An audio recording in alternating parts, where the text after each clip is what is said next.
I want you to just give me a big yes. Just give me a big yes if you actually believe that regardless of how your life looks or feels right now, that God is attempting a good thing in your life. Can I get a big yes if you believe that? Yes. Okay. If you believe that the scriptures are a gift to us and they are a part of how God transforms our lives, can I just get a yes? Yes. Okay, here's what we're going to do today. We're going to jump into them like that is true. We're going to engage scriptures like that is true. Some of you may be familiar with the story. It's one of a series of stories written by the great C.S. Lewis, who is one of the great thinkers, just had an amazing, holy imagination, creativity. And one of the books that he wrote was called Voyage of the Dawn Treader. And some of you read this as part of a bigger series when you were kids, or maybe your parents read part of it to you. And Voyage of the Dawn Treader, there is a young boy named Eustace. And Eustace is part of a grander story that C.S. Lewis is using to really tell the story of Jesus and humanity. C.S. Lewis is in very creative ways conveying the gospel to us. He's conveying the life of Jesus and the lengths Jesus would go to rescue us. That's what's happening. And Eustace, inside of this story, The Voyage of the Dawn Treader, Eustace, he makes what we would probably call a trade. He makes an exchange. And what happens in the exchange is he really takes on a deception. He receives something that is not a truth in an attempt to give himself something that he thinks he deserves. And what happens when he does that is really, C.S. Lewis is using Eustace this moment to just show what happens when humanity lives like God is holding out on us, or that maybe somehow God couldn't be trusted, or that we could really navigate life better independently of God. And what happens in the story is Eustace, after he makes that decision, he begins to grow what basically feels like and looks like the skin of a dragon. And that skin of the dragon represents what sin or what disobedience, stepping outside of God's best, it can do to us, and how it can really hide who we're really made to be, how it can really alter this life that we are created to live with Jesus, how it can become painful and annoying and distracting. And along the way, Eustace tries multiple times to basically get rid of that skin himself, but is never able to do it. And so it's painful, and it weights him down. I want to read to you just a small portion of words from the book, The Voyage of the Dawn Treader. This is just Eustace, and basically what Eustace is describing for us here in the book, what C.S. Lewis has him describing for us here in the book, is Jesus in the form of Aslan the lion coming and ripping the dragon skin off, literally just ripping it off of him. And you can see some of what feels like the pain. And here's what Eustace is depicted as saying in the book. Then the lion said, but I actually don't know if it spoke.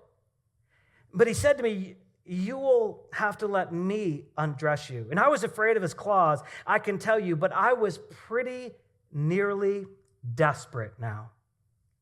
So I just lay flat down on my back, and I let him do that. So the very first tear he made was so deep that I thought had gone right to my heart. And when he began pulling the skin off, it hurt worse than anything I've ever felt.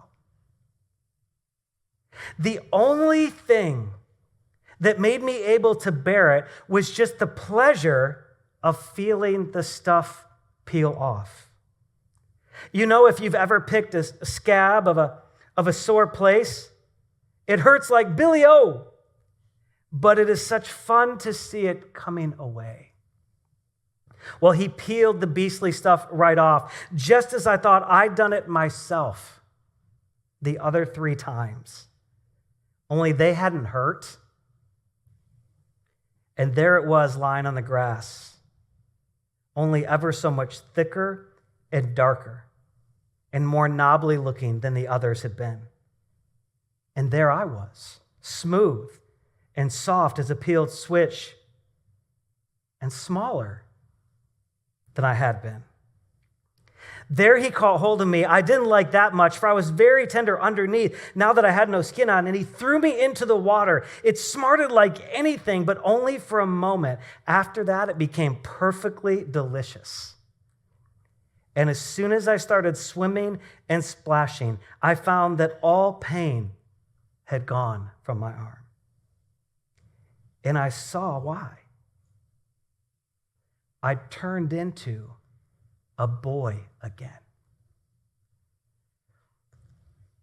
In this telling, this story of Eustace, and the skin, and the lion peeling, what C.S. Lewis has done is given us a clear and imaginative and beautiful picture of what happens when we allow Jesus, in his strength but his goodness, to peel sin off of our lives, to peel sin out of our lives, and allow him to peel that off so that we could be returned to the person he made us to be. So we could be returned to the boy or the girl or the man or the woman that he created us to be.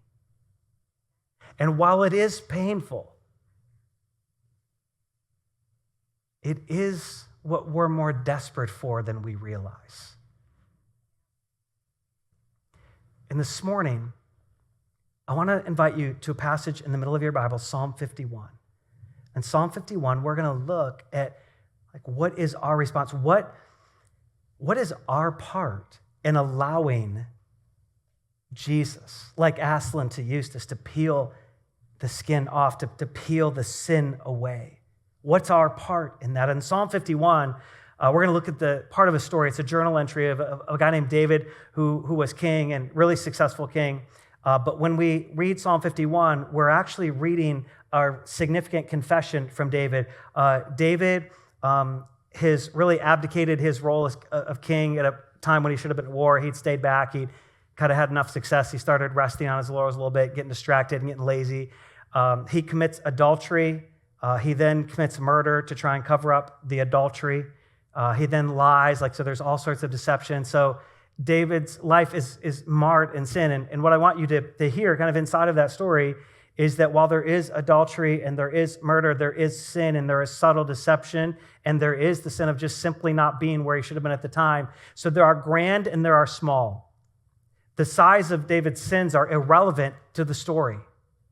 They all are sin. They all cover part of who he was created to be. They're all limiting who he was created to be and live like. And in Psalm 51, we get this entry of David's confession. And here's part of what we'll find out is in this psalm, we're going to see a pattern that probably you know, and even if you're not a follower of Jesus today, but maybe you're exploring Jesus, one of the things you're probably acquainted with is that there's this idea that if there really is a God, if we would confess our sin or our wrong or rebellion, whatever we want to label it, that he would forgive us. There's confession and there's forgiveness. And what I want to say from the very beginning is that's true, and we're going to encounter that in this story. However, part of the reason that prayer stays so hard for us and so difficult for us is that we see a very incomplete picture of confession and forgiveness. We see a very limited picture. It's like it only has half of the colors. Only half of the canvas is painted on, and we grab the canvas, that's us. We make a transaction. We offer a word and receive what we think is the removal of something from our life, and that's how we see confession and forgiveness. And I want to tell you what's coming. And what we're going to see in the life of David and what we would see in the life of Jesus and others that's literally about half the picture. And part of the reason prayer stays difficult for us, part of the hindrance to prayer, part of the hindrance to easy and flowing conversation with God, big conversation with God, intimate conversation with God, fun conversation with God, is that we have this limited view, which leads to a limited experience, which leads to a continued limited view of what confession and forgiveness is really like. Psalm 51, we're going to look at it. If you've got your phone, that's great. If you want to look at the screen, that's great. Or if you've got an old school Bible, that's cool too. We'll start first couple verses. David wrote this, "Have mercy on me, O God." He's just journaling this prayer. "Have mercy on me, O God, according to your unfailing love, according to your great compassion. Blot out my transgressions. Wash away all my iniquity and cleanse me from sin." Now we need to define a couple of things because there are three words used for sin right there. We just want to walk them out for you so you can see them. The first one is just transgressions. You hear David talk about his transgressions. And transgressions is whenever we're violating a trust. Transgressions when we violate a trust. It's when we tell our parents we're going to take the car one place, but we actually take it three. And there might not have been anything wrong with the bonus two, but we violated a trust. We were deceptive there. Okay. It's when we tell the teacher we really just have to go to the bathroom, but what we really want to do is go walk by the classroom where the girl we like is. It's like a violation of this trust. It's when we have this freedom of remote work, which is really good.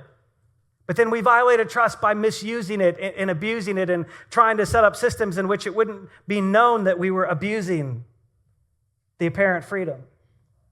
There's a violation of trust. That's one definition of when we sin and we take on this dragon-like skin that limits who we are. And then there's iniquity.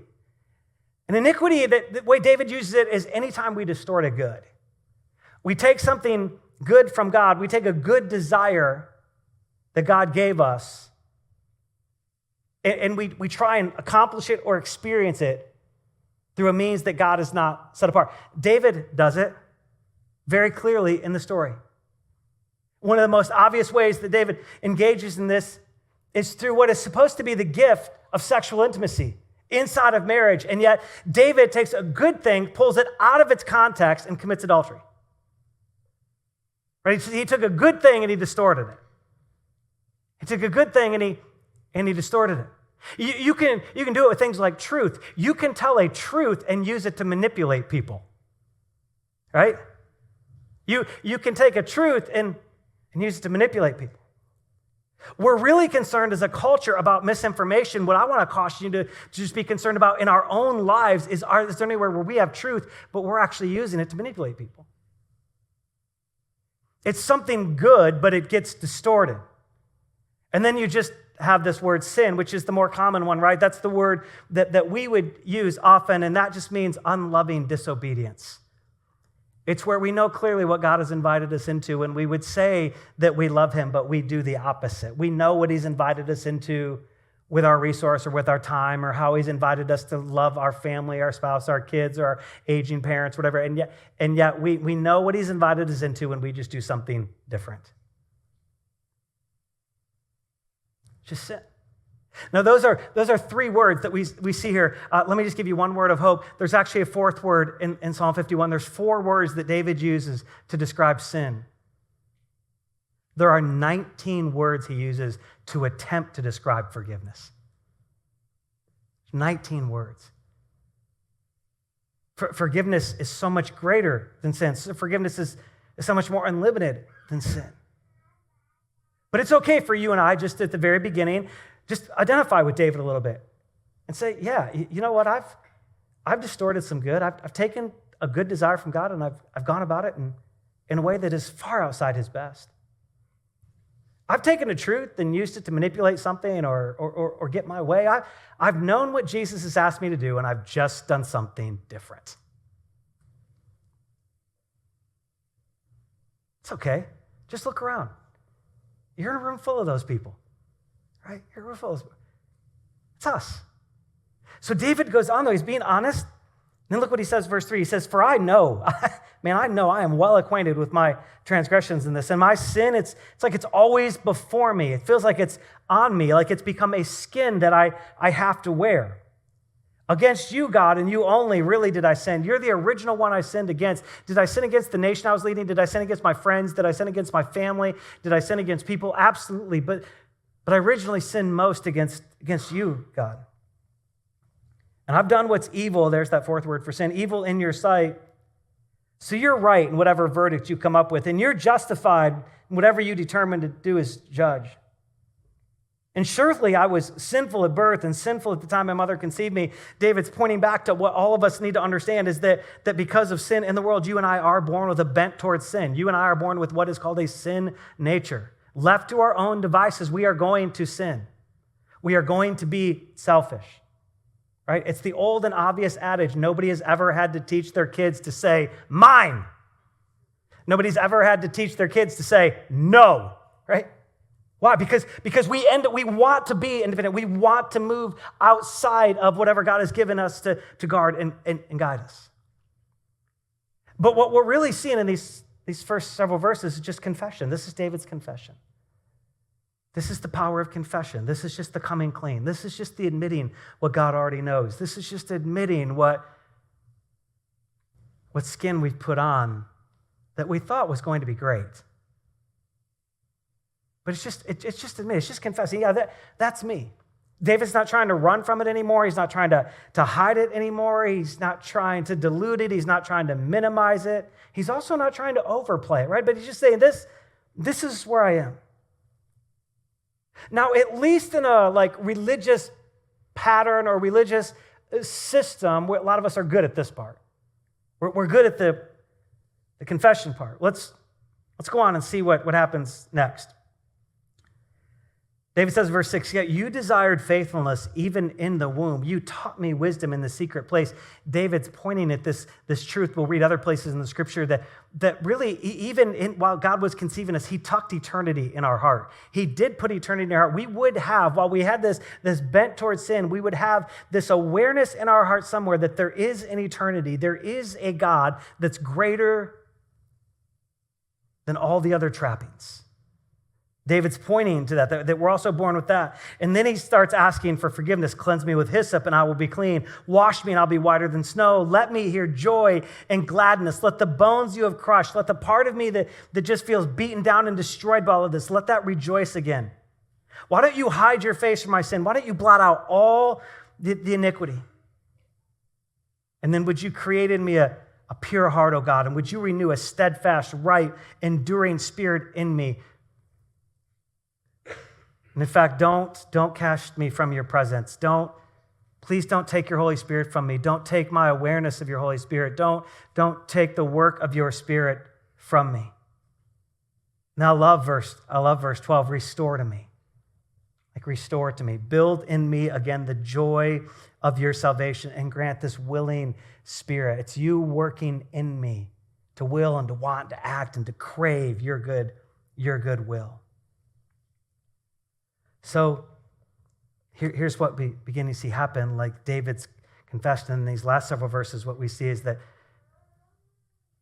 yeah, God forgives, and right on the heels of forgiveness, like you get renewed. Like there's this little pattern about being, you confess and God forgives and you're renewed. You confess and God forgives and you're renewed. See, so many of us, we stop at I confess and God forgives. But the picture is bigger than that. The story is longer than that.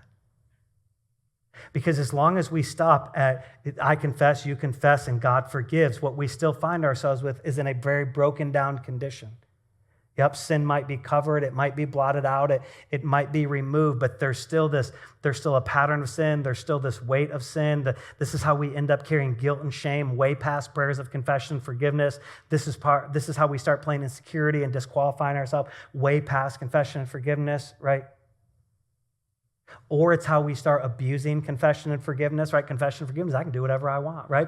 Because we didn't understand that what God wanted to do is rebuild and transform and reshape desires. He wanted to restore us to the love we had for him before and renew us in this experience of following him. See, here's the thing, friends. Sometimes we might come across verse 12 that says, restore to me the joy of our salvation.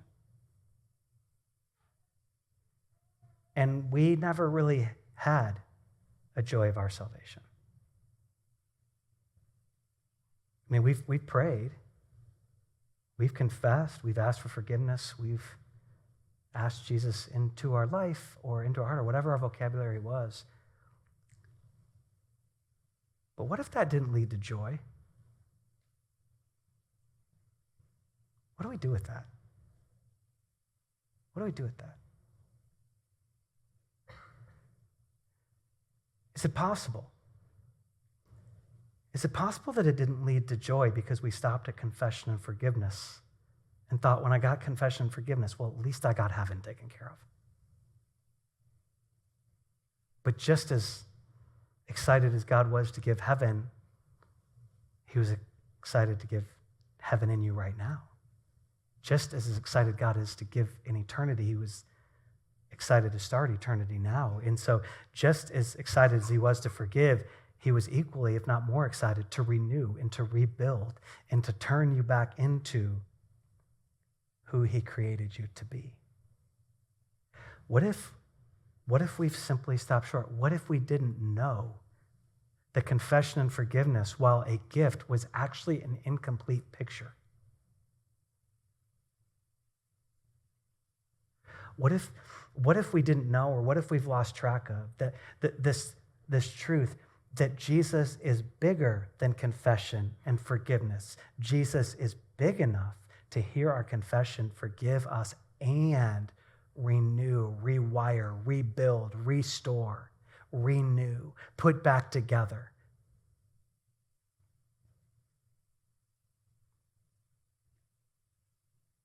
What I want to say to you, if you're wondering, like, why would I confess so I to be forgiven? Why is it that I've confessed and been forgiven, but I still feel beaten down by it and disqualified by my sin? Or why do I still feel this guilt and shame? Why do I feel like my life could never change? I want to just offer to you today that it might simply be because we haven't caught a glimpse of the heart of Jesus to not merely forgive, but to forgive and renew. To forgive and make you new.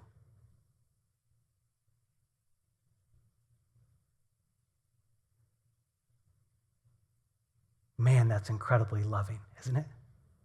It's incredibly loving that we could sin against the one who made us, push against his ways, insult his intelligence and his creativity by thinking we could live this thing better, and then confess and not just be forgiven, like, okay, he's not going to hold that one against me, but he would still be so excited about our lives that he would want to restore the us he made us to be. It's very appropriate to feel the weight of sin. It's very appropriate to feel the anguish of the sin. But it's also just as appropriate to feel and experience the totality of forgiveness and the power of love that provides renewal. What I understand is that some of you have a lifetime of confess, forgive, confess, forgive, confess, forgive. We are experts at that. We have advanced degrees in that. And here comes Jesus to say, hey, let me show you this guy named David, who he confessed and he forgave, and he did it in such a way that he opened his heart to me, renewing him.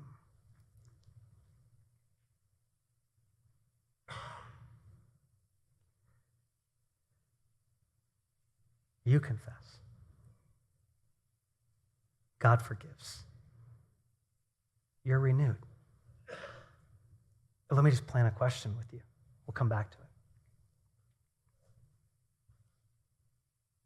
it. What do you need to confess today? Where would it be great to receive forgiveness? And where would you let the Holy Spirit inspire in you a dream about what it would be like to not just be forgiven, but to be renewed?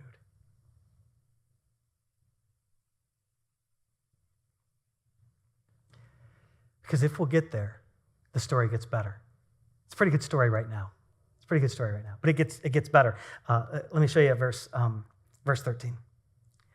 David says, hey, if all this can happen, I'll confess, you forgive, like you're renewing me. And I believe that, and I'm praying for that. And then he says, verse 13, then when I begin to see all of this, now what I'm understanding is that then I will teach transgressors your way, so that sinners will turn back to you. Here's what David is not saying. man, I have got like a 9-line journal entry here, a prayer of confession, forgiveness. I am now an expert. I am going to open up a workshop for the nation.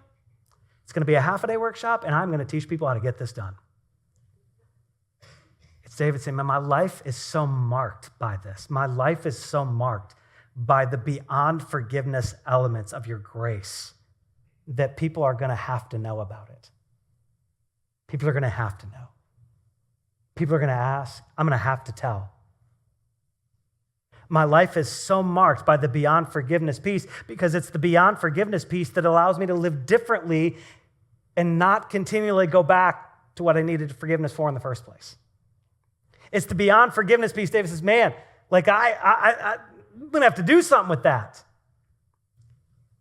And part of how he's going to teach, in fact, the primary way how he's going to teach is how he lives. He's going to experience this. He's going to express it. Jesus says it this way in the Lord's Prayer in Matthew chapter 6, in this model prayer where he's trying to teach his followers how to pray. He says, hey, one of the things I want you to pray every single day, like, is just, hey, God, would you forgive us as, just like, in the same way we're forgiving others. She says, the forgiveness you receive and the forgiveness you give are intricately connected. Can't be separated. Can't be separated. The forgiveness we have not yet chosen to give has less to do with the magnitude of the pain that was caused us and more to do with maybe a slightly too small a version of the forgiveness we've been given. Hey, look, all of us have people and organizations and institutions and events and things we've done ourselves. We've all got places to offer forgiveness.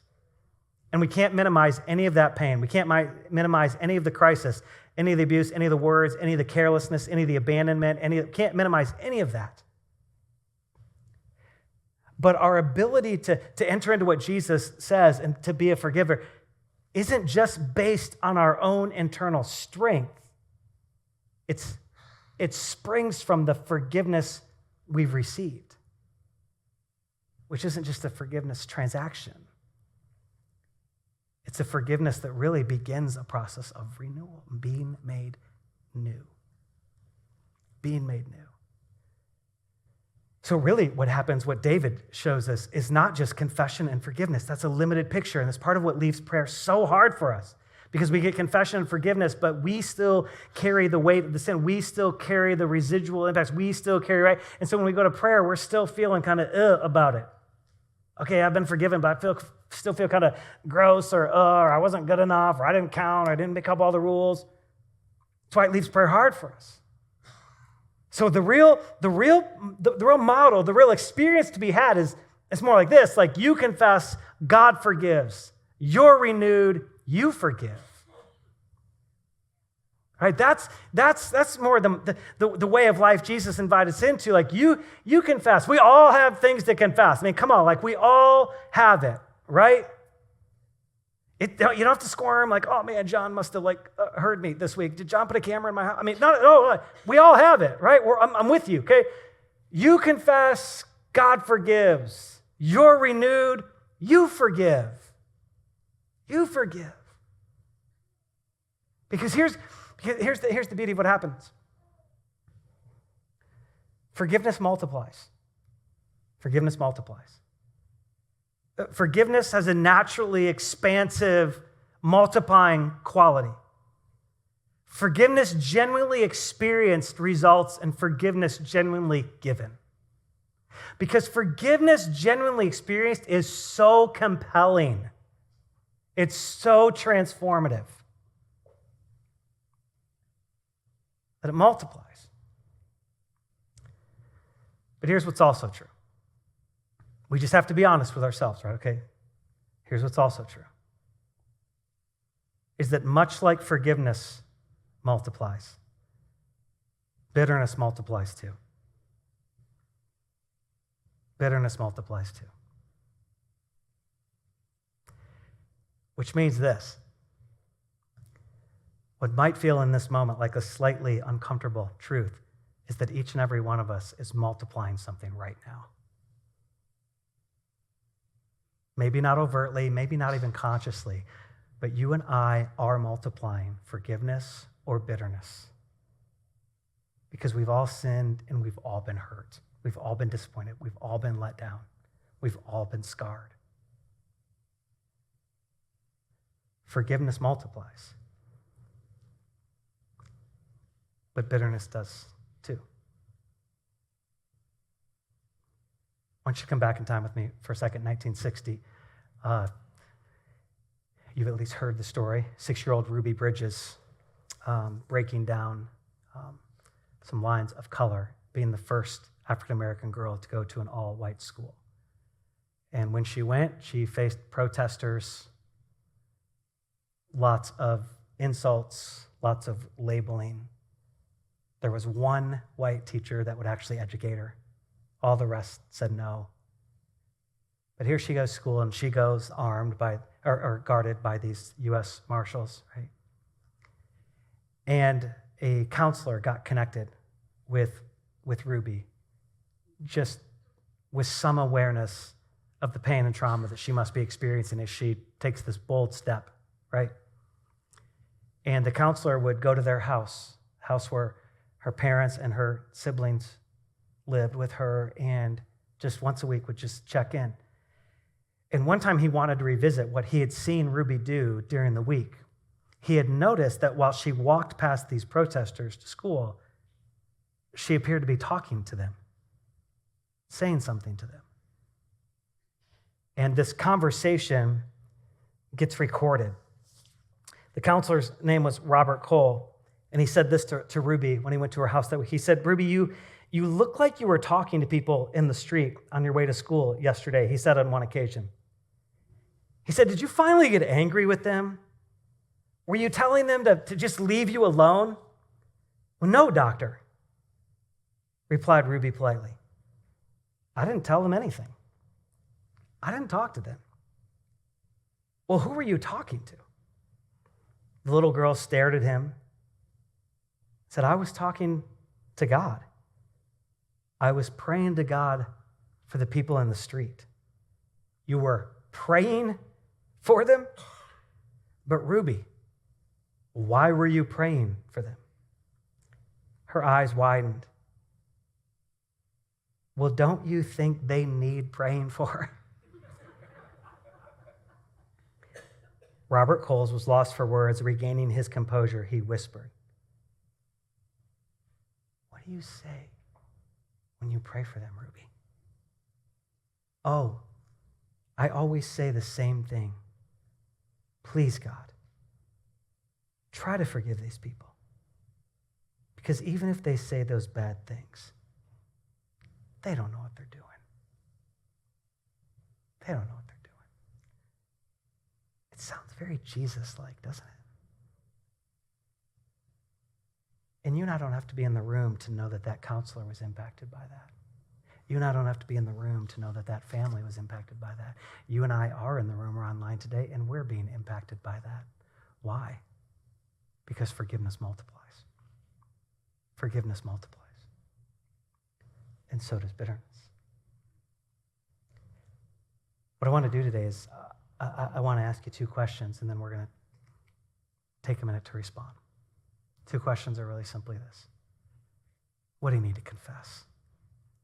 Come on, no shame, no embarrassment, no guilt, no more playing, no more thinking you've outsinned God. I mean, listen, David committed adultery and murdered people, okay? And encountered the promise of confession, forgiveness, and renewal, okay?